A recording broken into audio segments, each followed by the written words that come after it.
Continuing our reading of Gordon Clark's Religion, Reason, and Revelation on page 26. Acknowledgement of the Westminster Confession as one's presupposition provides a definition and a solution of the problem. On this basis, conversion is a sinner's initial turning to the mercy of God in Christ upon an apprehension of sin as contrary to the righteous law of God.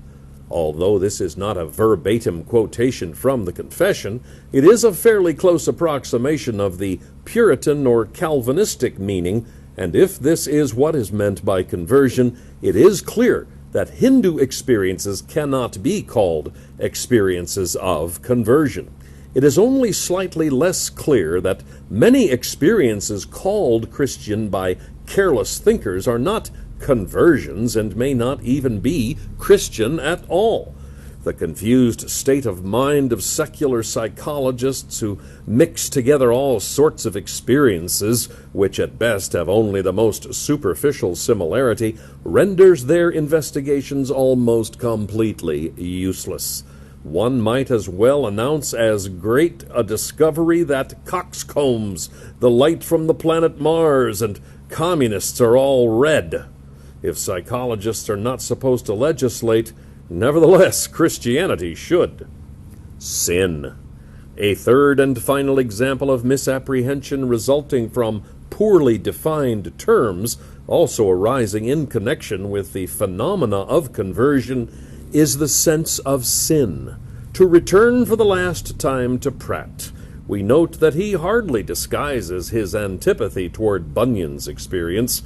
The objection he expresses is that Bunyan suffered under a sense of sin without particularizing one or a few definite sins. Pratt gives the impression that Bunyan would be more understandable if he had shown sorrow for some obvious act of wrongdoing. Had he committed murder or theft, had he maligned or injured his next-door neighbor, then he would have had something to be sorry for, and his depression might have been somewhat justified.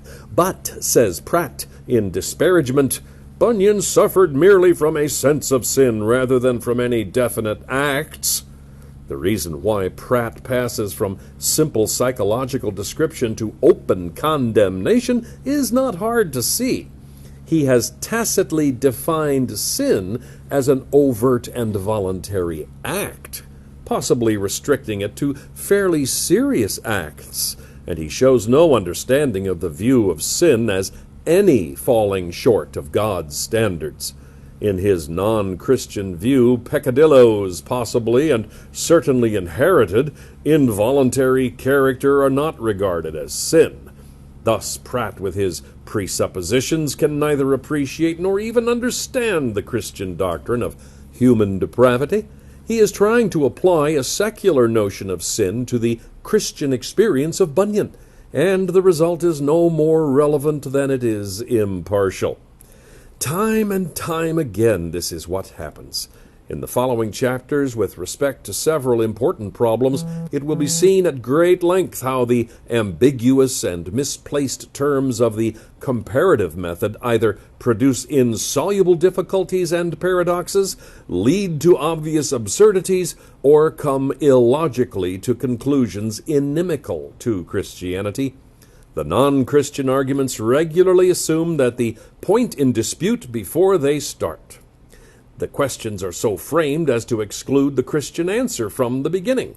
Examining this procedure to see how it works, we shall also see how unambiguous Christian concepts combine into a consistent system.